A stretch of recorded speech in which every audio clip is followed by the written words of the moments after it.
ETF index mutual funds నేర్చుకుని stock మార్కెట్లో రాణించాలనుకుంటున్నారా? వెంటనే ఈ నెంబర్కి కాల్ చేయండి.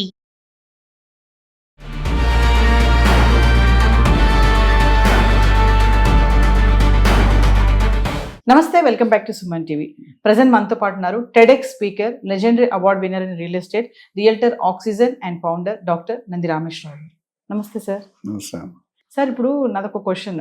20-30 years బ్యాక్ మనము అపార్ట్మెంట్, ఫ్లాట్ కానీ కొనుక్కొని, విల్లాస్ కానీ అవన్నీ కొనుక్కొని ఉంటే అవి ఇప్పుడు రీసేల్ చేయాలి అంటే, మన అవసరాల కొరకు రీసేల్ చేయాలంటే ఇప్పుడు చేయడానికి లేదు అంటున్నారు. దానికి కారణం 22A అని చెప్తున్నారు. అసలు ఏంటి సార్ ఈ 22A ఏంటి? ఎందుకు మనం రీసేల్ చేయకూడదు? మన ప్రాపర్టీ మనం రీసేల్ చేయడానికి అభ్యంతరాలు ఏంటి అంటే అసలు ఇదేంటంటే ఒక 30-40 years మన టెక్నాలజీ లేదు, చెక్కింగ్ పాయింట్స్ లేవు, అట్లా అప్పుడు అంత డెవలప్మెంట్ లేదు, అంత టెక్నాలజీ లేదు, అంత ఐడియా లేదు, అన్ని అప్రూవల్స్ లేవు. ఈ అప్రూవల్స్ అనేది రోజు రోజుకి కొత్త అనుభవాలతో మోసాలను ఎలా అరికట్టాలనేది గవర్నమెంట్ తాలూకా ప్రపోజల్. ఇది యాక్చువల్లీ ఇవాళ కొత్తగా మాట్లాడుతున్నారు, కానీ 1908లో బ్రిటిష్ ప్రభుత్వంలో పెట్టింది. కాకపోతే అప్పుడు సోషల్ మీడియా లేదు, యూట్యూబ్ లేదు, ఎక్స్పోజర్ ఎక్కడ ఉంది? ఇప్పుడు మనం ఏమనుకుంటాం, మర్డర్స్ ఎక్కువ అవుతున్నాయి, యాక్సిడెంట్ ఎక్కువ అవుతున్నాయి అనుకుంటాం. అంత ముందు కూడా అయ్యేవి, కానీ మనకు కనిపించేవి కాదు. ఇప్పుడు కనిపిస్తున్నాయి హైలైట్గా.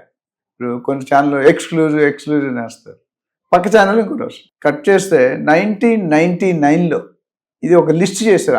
అప్పుడు స్టార్ట్ చేశారు 1919 ఇయర్లో కొన్ని పాయింట్స్ లిస్ట్ చేశారు. ఈ చట్టం కింద ఇది వస్తుందని. ఏ చట్టం కన్నా కొన్ని బైలాస్ ఉంటాయి, దాన్ని వాడుతూ ఇంకొంత మెరుగు చేయాలని 2007లో ఒక అమెండ్మెంట్స్ పెట్టారు.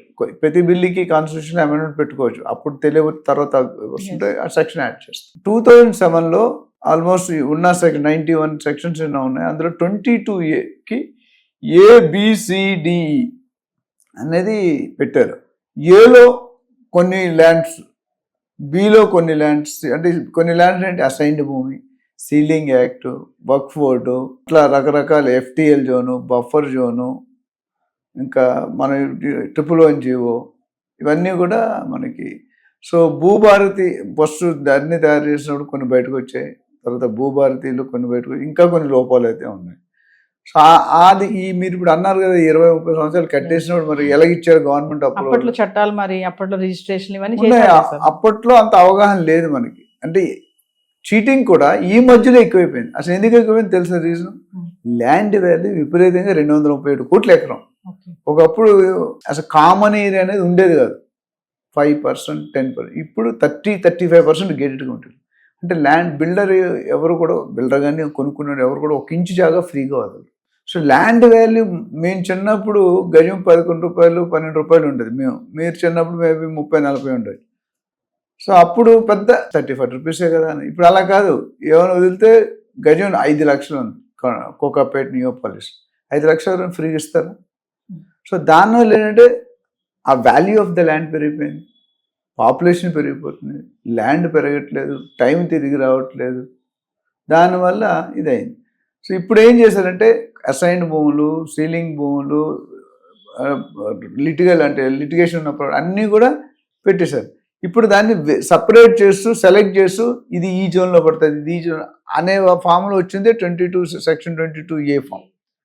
సో దానివల్ల ఏమవుతుందంటే ఇప్పుడు రీసేల్ చేసుకోవాలంటే పాత రూల్స్ అంటే కొత్త రూల్స్ ఫాలో అవుతున్నారు.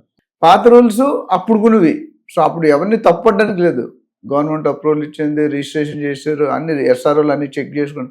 కాకపోతే రాను ఇప్పుడు హైడ్రా ఏమైంది, అక్రమ భూములు, అక్రమ చెరువులు అన్నీ కూల్చేసి ఆక్యుపై చేస్తారని కూల్చారు.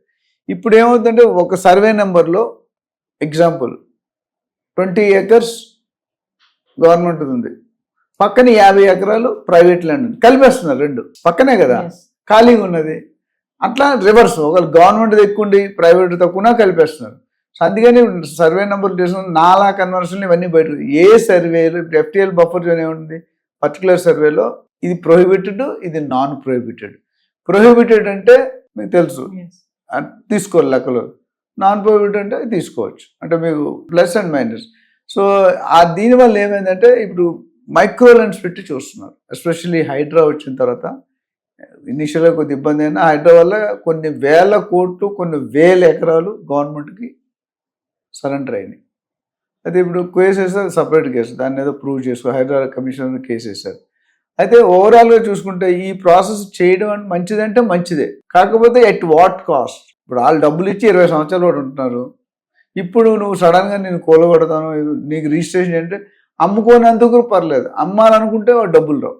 మరి అమ్మాలంటే ఏం చేయాలి? గవర్నమెంట్ నీ మీద కేసు వేస్తుంది. సొల్యూషన్ ఏంటంటే మనం డీటెయిల్గా ఎవరైనా ఫోన్ చేసి చెప్తాం. ఫస్ట్ కలెక్టరేట్కి మీరు అప్లై చేసుకోవాలి. సార్ నాది అప్పుడు కొన్ని అన్ని పర్మిషన్ కొన్నాను, నాది సెక్షన్ 22A రాకూడదు అని కలెక్టర్కి ఇస్తే collector will do is own survey. Digital survey వచ్చేసింది బౌండరీస్ కానీ ఆన్లైన్ మీరు చూసుకుంటే. సో అక్కడ కలెక్టర్ కొంతవరకు అథారిటీ ఉంటుంది, దే కెన్ సాల్వ్. వాళ్ళ దగ్గర ఓకే కాలేదు, వాళ్ళ దగ్గర కూడా రిజెక్ట్ అయింది. Next option boundaries and surveys అని ఒక డిపార్ట్మెంట్ ఉంది, దానికి అప్లై చేసుకోవాలి. దాంట్లో చెక్ చేస్తారు, కొన్ని ఓకే అవ్వచ్చు, దాంట్లో కూడా ఓకే కలదు. మరి ఏంటి, మరి ఓనర్ పోగొట్టుకోవాలా? మూడో ఆప్షన్, లాస్ట్ ఆప్షన్, కోర్టుకి వెళ్ళాలి. ఇక కోర్టు నిర్ణయం ఫైనల్. సో ఇది ఎవరైతే ఇబ్బంది పడుతున్నారో వాళ్ళకి తెలియకుండా జరిగింది, ఎందుకంటే వాళ్ళు అప్పుడుకున్న రూల్స్ ఫాలో అయ్యారు. ఇప్పుడు నేను మా ఇల్లు సెకండ్ వార్డ్లో 30 years బ్యాక్ ఉన్నా, అప్పుడుకున్న రూల్స్. ఇప్పుడు వస్తా ఆ సిటీ మధ్యలో సడన్గా 22A వస్తే మనం ఏం చేస్తాం? ఆక్యుపైడ్, అసైన్డ్, అయినా చాలా రకాలు ఉన్నాయి అందులో. వర్క్ బోర్డ్ అంటే నీకు తెలుసు, ఆ పర్టికులర్ కమ్యూనిటీ చాలా గొడవ చేస్తారు. ఇవన్నీ చూసుకుంటే గవర్నమెంట్ అనేది there working out and amicable method. అంటే అటు గవర్నమెంట్ ఆస్తులు కూడా వదులుకోరు కదా, వాళ్ళకి మనం భూములు కానీ మనం కట్టేసుకున్నాం. సో దానికి అప్పుడు చెక్ చేయాలంటే ఎందుకు చెక్ చేయాలని నా దగ్గర కూడా ఆన్సర్ లేదు, ఎందుకంటే అప్పుడు ఉన్న సిస్టమ్ వాళ్ళు ఫాలో అయ్యారు. అంటే దీనివల్ల సార్ మరి ప్రజలు కానీ మార్కెట్ వర్గాలు కానీ ఇబ్బందులు పడుతున్నారు కదా, మరి ఎంతవరకు సమంజసం ఇది? అంటే నీకు రాసి పెట్టుంటే నీ పెళ్ళి అవుతుంది, లేకపోతే అవ్వదు. అంటే నాకు రాసి పెట్టుంటే నా ఓనర్షిప్లోకి వస్తుంది, లేదు, ఎందుకంటే it's a common problem. But నాకు తెలిసి ఈ 3 levels సెక్యూరిటీ చెక్ 1, 2, 3 3, అటు కలెక్టరేట్, ఇటు బౌండరీస్ డిపార్ట్మెంట్ అండ్ కోర్ట్, మూడిట్లో తప్పు ఉండదు. నువ్వు నిజంగాను ఒరిజినల్ డాక్యుమెంటేషన్ ప్రూఫ్ లేదు, ఇంకా బిల్డర్ తప్పు చేసాడు, లేకపోతే అప్పుడు గవర్నమెంటే తప్పు చేసినా ఏదైనా తేలితే వాళ్ళకి ముట్టుగా పెడతారు. సో నాకు తెలిసి సామాన్య ప్రజల్ని దృష్టిలో పెట్టుకుని గవర్నమెంట్ అనేది పాలసీలు తీసుకుంటారు. ఇప్పుడు హైడ్రాలో ఇనీషియల్గా కొద్దిగా మిస్టేక్ చేసిన తర్వాత కరెక్ట్ చేసుకున్నారు. ఇప్పుడు హైడ్రా అంటే అందరికీ ఇది అవేర్నెస్. ఇప్పుడు ఏం చేస్తుంది, నెక్స్ట్ ఇల్లు ముందు హైడ్రా వచ్చినప్పుడు మన హైడ్రా రానప్పుడు లేక్ వ్యూ అపార్ట్మెంట్స్ అని పెట్టారు. హైడ్రా వచ్చాక ఎవరు లేక్ వ్యూ అని పెట్టారు, లేక్ అంటే FTL జోన్ అని.